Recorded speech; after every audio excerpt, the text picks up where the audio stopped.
Hello guys, welcome back to my channel study with Kanchan ma'am.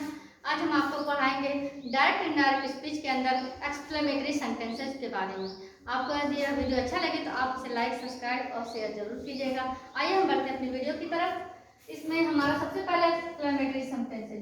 Exclamation जिसमें होता है, विस्मयादिबोधक चिन्ह जिसमें होता है, वे सभी वाक्य को हम एक्सक्लेमेटरी सेंटेंसेस कहते हैं। एक्सक्लेमेटरी सेंटेंसेस को हिंदी में हम कहते हैं विस्मयादिबोधक वाक्य। परिभाषा के तौर पर एक्सक्लेमेटरी सेंटेंस का प्रयोग joy, sorrow, surprise, anger, contempt, applause, regret आदि के लिए भावनाओं को व्यक्त करने के लिए इनडायरेक्ट, डायरेक्ट से इनडायरेक्ट स्पीच में बदलते समय करते हैं। अब आप कहेंगे कि ये जॉय क्या है, सॉरो क्या है, तो हम इसे लिख देते हैं। आप समझ जाएंगे। जॉय का अर्थ होता है खुशी। क्या होता है? खुशी। जब हमें खुशी व्यक्त करनी हो तो हम क्या लिखेंगे? जॉय। सॉरो क्या है? दुख। मतलब जब हमको दुख हो तो दुख को व्यक्त करने के लिए हम लिखेंगे सॉरो। सरप्राइज मतलब आश्चर्य जब लगे, आश्चर्य, तो हम यहाँ पर क्या लिखेंगे? सरप्राइज। एंगर, एंगर का मतलब होता है गुस्सा। जब हमें गुस्सा आए तो गुस्से को व्यक्त करने के लिए हम एक्सक्लेमेटरी सेंटेंसेस में क्या लिखेंगे? एंगर। कंटेम्प्ट मीन्स होता है घृणा। क्या होता है? घृणा करना। किसी चीज को देख के घृणा करना। हमें मान लीजिए सामने रास्ते में चल रहे हैं, गोबर दिखा, नहीं अच्छा लगा, घृणा कर दिया हमने, तो घृणा को व्यक्त करने के लिए हम क्या लिखते हैं?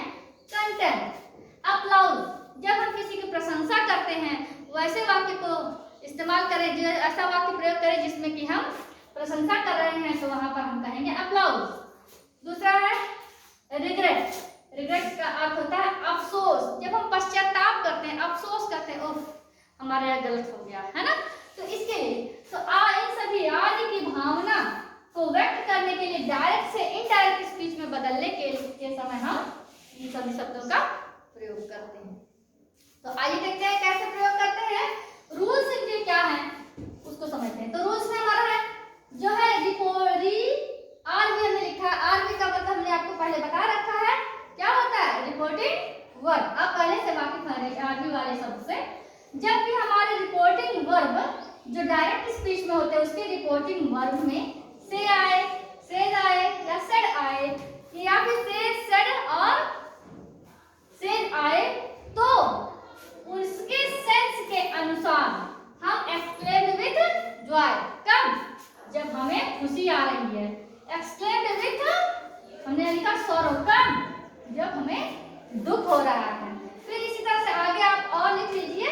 मैंने छोड़ दिया था तो बता दूं क्या लिखेंगे अगला। हमें जब हमें आश्चर्य होगा तो हम क्या लिखेंगे? एक्सक्लेम्ड। Exclaimed with surprise. कब? जब हमें आश्चर्य होगा।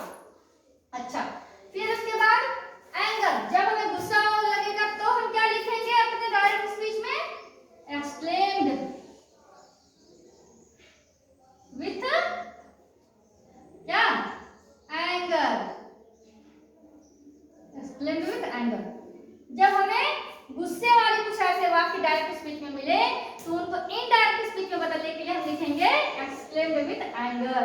फिर हमारा कंटेम्प्ट, जब हमें किसी चीज की घृणा आए और उसे इनडायरेक्ट स्पीच में बदले तो हम क्या लिखेंगे? एक्सक्लेम्ड विथ क्या? आप ऊपर देख सकते हैं क्या है? कंटेम्प्ट। समझ में आ रहा बच्चों? ठीक इसी तरह से आप आगे का भी कर लीजिए, है ना। मैं यहाँ पर आगे मैं आपके लिए छोड़ती हूँ। आप exclaimed with applause, exclaimed with regret लिख सकते हैं। अब आइए हम नियम को समझते हैं। दूसरा नियम क्या है?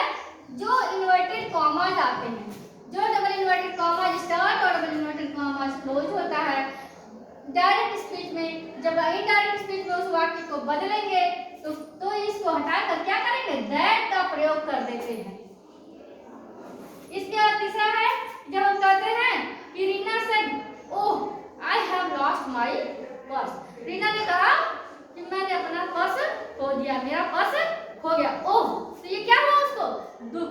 तो ये जब ओह आए तो आप समझिए कि उसे दुख हो रहा है। और कहें ये फूल बहुत सुंदर है ना, वो गुलाब का फूल बहुत सुंदर है, तो कैसे कहेंगे? आह, व्हाट ए ब्यूटीफुल रोज, कहते हैं ना। तो वहां पर हम क्या हुए? आश्चर्य हुए ना, आहा। तो उसके लिए क्या कहेंगे? Exclaimed with surprise. एलास, कहते हैं क्या? Alas he is dead. Alas भी उसे कहते हैं मेरे भगवान, वो मर गया। ठीक है। ब्रेवो, तो कहते हैं bravo I have won the match, बहुत खुशी हुई, हुर्रा, कहते हैं हुर्रे या हुर्रा कहते हैं। तो वो क्या, हम जब खुश होते हैं तो हम इंग्लिश में ऐसे शब्दों का यूज करते हैं। ठीक है, कि bravo, hurray, I have won the match या I have pass my exam. इस तरह की चीजें जब कहें तो हम खुशी को व्यक्त कर रहे हैं, तो आप हम एक्सप्लेन विद जॉय लिखते हैं। तो इन शब्दों को हटा करके हम क्या करते हैं? ये सभी शब्द हमारे नरेशन के डायरेक्ट स्पीच में आते हैं, और इनडायरेक्ट स्पीच में इन्हीं शब्दों को हटाकर हम exclaimed with Joy, exclaimed with anger, exclaimed with sorrow, exclaimed with surprise, exclaimed with content, इस तरह के शब्द इस्तेमाल करते हैं। चौथा आता है एक्सक्लेमेशन साइन को हटाकर फुल स्टॉप। जो एक्सक्लेमेशन साइन होता है, चिन्ह होता है, उसे हटा करके हम इनडायरेक्ट स्पीच में फुल स्टॉप लगाते हैं। यहाँ तक आपको बात समझ आ गई? अब हमारा आता है एग्जाम्पल। एग्जाम्पल में सूर्या ने कहा कितना सुंदर पेन। कोई सूर्या को कहा कितना सुंदर पेन। सूर्या का था, सूर्या सेड, कैसे लिखेंगे? Surya said how beautiful this pen is. Surya नाम का एक लड़का हुआ कहता how beautiful pen is this. तो इसको हम क्या करेंगे? डायरेक्ट हमारा इसको इनडायरेक्ट में लिखेंगे, तो कैसे करेंगे? सूर्या हाउ ब्यूटीफुल, वो आश्चर्य हुआ उसको ना, बहुत सुंदर लगी उसे पेन। तो सूर्या सरप्राइज, है ना, सरप्राइज हुआ ना, Surya surprise how beautiful this pen is. तो इसको हम लिखेंगे सूर्या क्या है? एक्सक्लेम्ड विथ क्या? आश्चर्य हुआ ना, surprise. Surya exclaimed with surprise. और हमने बोला इन्वर्टेड कॉमास को हटाकर क्या लिखेंगे? दैट। और जब इनडायरेक्ट स्पीच में बदलते हैं तो इसका टेंस बदल जाता है, दैट। तो दैट को ये जोड़ने के लिए इस्तेमाल किया यहाँ पर। ये दैट जो है हम यहाँ पर इसको जोड़ने के लिए इस्तेमाल किए, और आगे से हम दैट लिखते हैं। तो यहाँ पर इनडायरेक्ट स्पीच में दिस का दैट हमने बदला, क्योंकि अब ये हमारी बीती हुई बात हो चुकी ना, तो हम लिखते हैं दैट वाज। इसका क्या हो जाएगा? वाज वेरी, BEAUT है ना, beautiful. That was very beautiful pen. और क्या लगा दिए हम? Full stop. यहाँ तक बात आ गई समझ में? यहाँ पर हमने लगा दिया फुल स्टॉप। तो आपको ये दिखाई दे रहा होगा, आप समझ सकते हैं। अब आइए देखते हैं, तो आप समझ गए। तो हमने लिखा Surya exclaimed with surprise that was very beautiful, that was a very beautiful लिखेंगे। ठीक है, अ वेरी ब्यूटीफुल पेन। ठीक है, तो अब अगला आता है हमारा Suhana said what a peculiar boy he is, है ना। सुहाना ने कहा कितना अजीब लड़का है वो, है ना। तो ये क्या कर रही है? ये क्या कर रही है?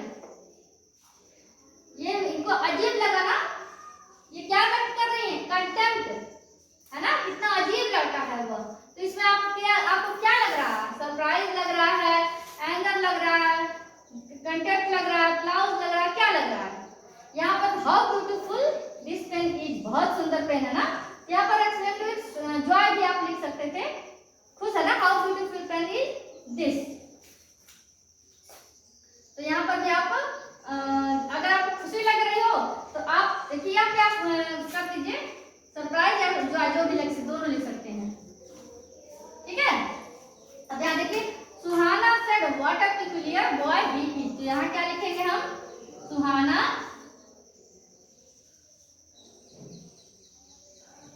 यहाँ भी what a peculiar boy he is.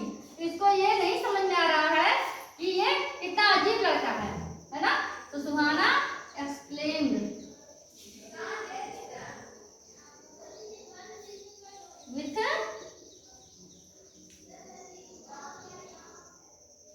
with surprise. क्या है? सुहाना exclaimed with surprise that ही का क्या होगा हमारा? ही क्या है? थर्ड पर्सन है। सुहाना ने कहा था what a peculiar boy he is. तो कहेंगे that he was a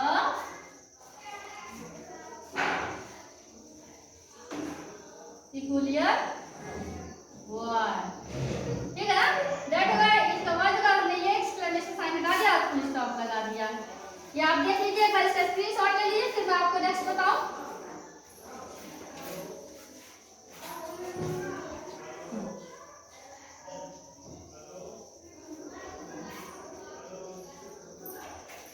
ले लियोगे? ठीक है, ये बात इसका बात हो गया। अब अगला आता है सी सेड। मैं एक और वाक्य दे रही हूँ। She said oh I lost my purse. Oh I lost my pen purse. मैंने अभी इससे पहले भी मैंने आपको बताया कि मैंने अपना पर्स खो दिया। तो ये मैं क्या कर रही हूँ? अपना दुख व्यक्त कर रही हूँ। तो आप यहाँ लिखेंगे सी एक्सप्लेन्ड। सी एक्सप्लेन्ड क्या? विथ क्या होगा? क्या लिखेंगे? सॉरो वाला ना। ही एक्सप्लेन्ड विथ सॉरो। इनको दुख हो रहा है, इनका पर्स खो गया। With sorrow, he explained with sorrow that